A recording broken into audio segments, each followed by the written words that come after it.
Hey everyone, in today's video we are talking about the Asics Gel Pulse 17. The Pulse series sits perfectly between Asics affordable and premium segments. Think of it as a direct competitor to the Adidas Duramo Speed and Nike Winflow series. The outgoing Pulse 16 featured regular flight foam, which made it a bit firmer but with a responsive feel.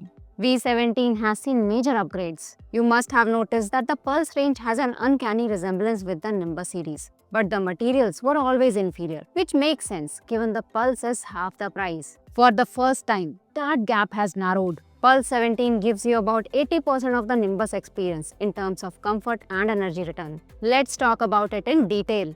We have divided this review into 4 segments talking about the 3 core components of a running shoe: upper, midsole and outsole. We will rate them in a scale ranging from bad to excellent. In the final segment, we'll talk about competition and value. Let's start with the stats. Myself Siddharth. I am Anu and you are watching Jogger Journal.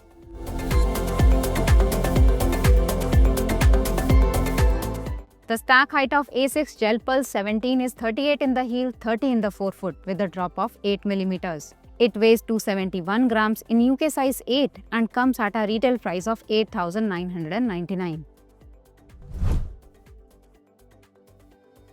The upper uses a high-quality engineered mesh. It doesn't feel like the Pulse 17 sits so far below the Nimbus or Nougat Blast in the Asics lineup.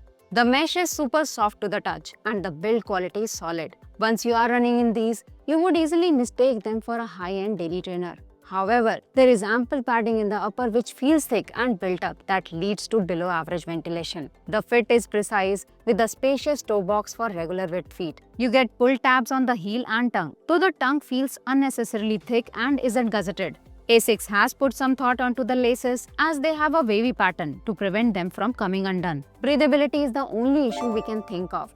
We would rate the upper as great. Pulse 16 used a budget tier flight foam midsole, but it has been upgraded to flight foam blast in 17. Running nerds will remember this foam from the original Asics Nova Blast, arguably the biggest breakout hit of its time. Flight foam blast is softer, bouncier than regular flight foam, offering excellent shock absorption, further aided by that heel gel insert. To add to that, the stack has been raised by 2 mm, now coming at 30 mm in the forefoot and 38 in the heel. The higher stack and superior energy return makes the ride more cushioned, enjoyable and forgiving. We were testing this alongside the Duramo Speed 2 and performance-wise, the Pulse felt superior. Beyond running, we highly recommend this for daily wear, walking and gymming. Since FF Blast is cushioned but not super soft like the Nova Blast 5, it remains stable for various activities. People with standing jobs often ask for recommendations. Pulse 17 is ideal for it.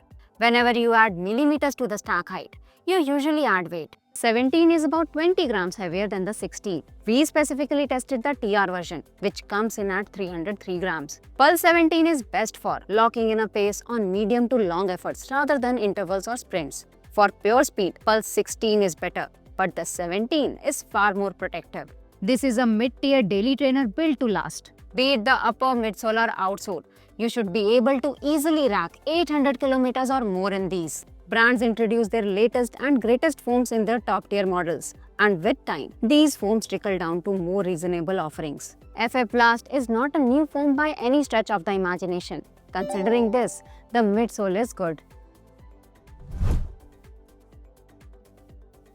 Asics often releases 2 variants of their road running shoes, regular and TR or trail. The TR version features 1 to 1.5 mm of extra lug depth. TR variant works best on uneven terrain, dirt roads or grounds. You get AR plus rubber in the heel for durability and AR low in the forefoot. The compound itself isn't incredibly grippy, but the lugs provide decent traction. Keep in mind, the extra rubber adds weight. We would rate the outsole of TR version as great. The regular version would be just good. The Pulse 17 is a fantastic all-rounder with no major weaknesses, especially considering the price. It hits all the notes Indian runners look for: value, durability, and a trusted brand name. Right now, with discounts, Pulse 17 is available at 6,700, while Pulse 16 can be found at half of that price.